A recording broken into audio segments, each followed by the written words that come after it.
Hey everyone, Scott here with Preparedness Today.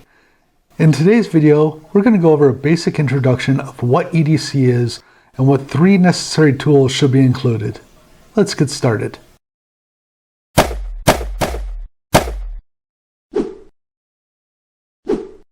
EDC is an acronym for Everyday Carry, and as the name suggests, it's the items that you carry with you on a daily basis. For the most part, most of the society already has their own form of EDC. When you leave your house, I'd almost bet you always have your phone, wallet, and keys with you. The items that you choose to EDC can be expanded greatly. Theoretically, the sky is the limit. Some will carry many items, to the point where they will actually need an EDC backpack for their extra gear. That, however, is a different topic for a different video. Myself and many others have chosen to add some items to help us ensure our safety, as well as the safety of others while outside of our homes.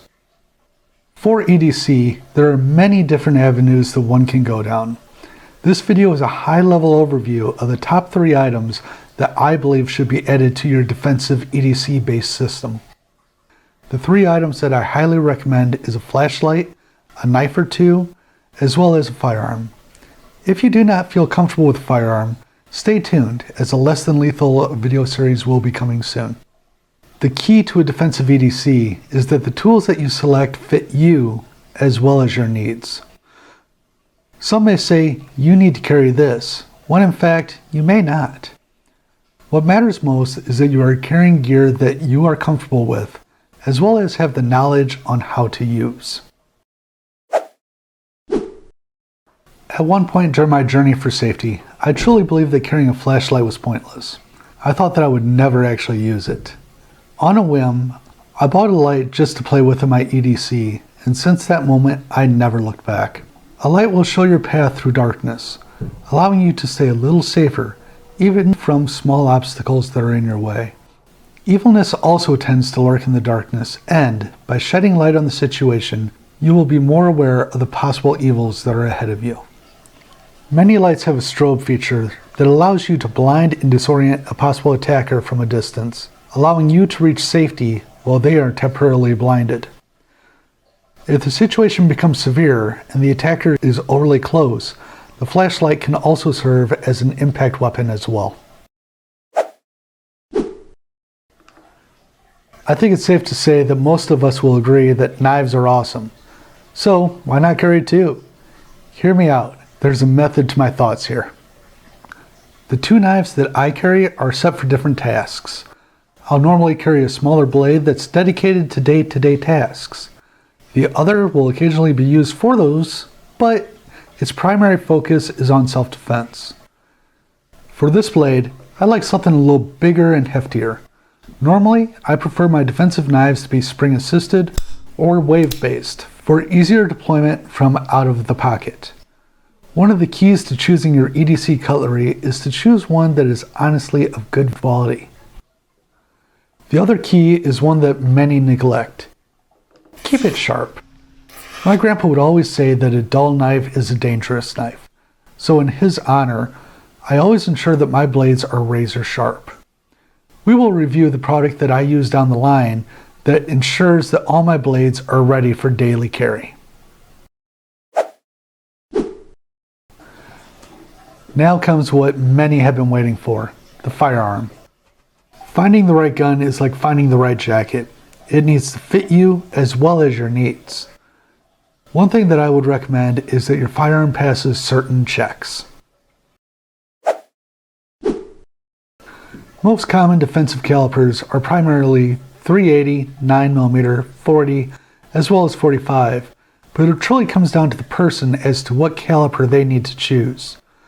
I personally have chosen 9mm as my primary caliper for self-defense and concealed carry. The recoil is manageable, and with modern ammunition in production today, it will certainly be able to end the threat. In my eyes, the best advice I can give regarding this topic is to carry what you feel comfortable with, shoot regularly, and train with. Some may say that carrying a .22 is a poor choice for self-defense. For the most part, I agree that .22 is not the ideal caliper for a defensive situation. However, If that is what you're most comfortable shooting and train with, it certainly has the capability to end a threat.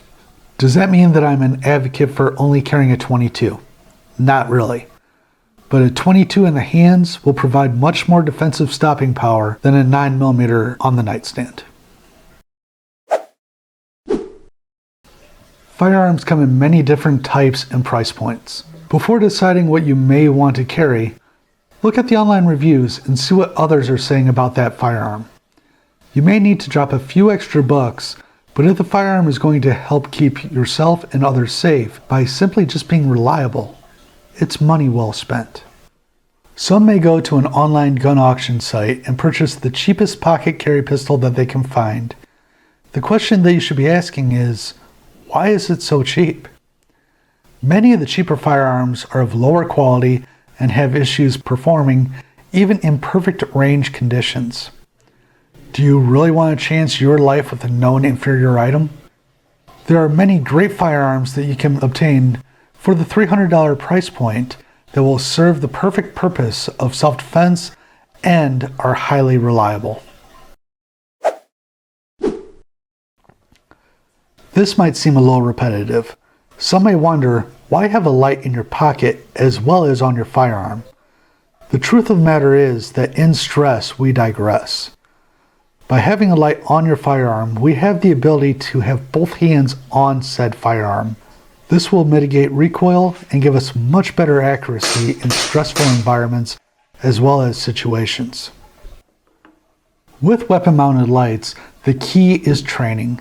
Take the time to learn how your light functions, as well as how to activate it with both your support hand or your trigger finger. Muscle memory is very important when it comes to self-defense and the items that you have chosen to possibly save your own life and possibly the lives of others. No, I don't mean does it fit and mesh with your outfit, though they do have some firearms like that, believe it or not. But does the gun fit your hand? Are you able to handle the recoil of that firearm? Do you have the ability to safely articulate the controls? The best way to determine the answer to these posed questions is to find a gun range that offers rentals and try before you buy. I've worked retail at a gun counter, and trust me when I say, this isn't just a sales pitch to try to get shoppers to try different guns and in turn make more money. Instead, this is to ensure that the person actually enjoys the firearm and can also handle it as well. Well, I think we covered quite a bit in today's video. I hope that you found it useful in your quest to be more squared away in your daily EDC. Our next video is going to be a fun one, where I will be showcasing a product that allows you to train your firearm skills in practically any location. Until that time, take care, God bless, and remember to prepare today for a better tomorrow.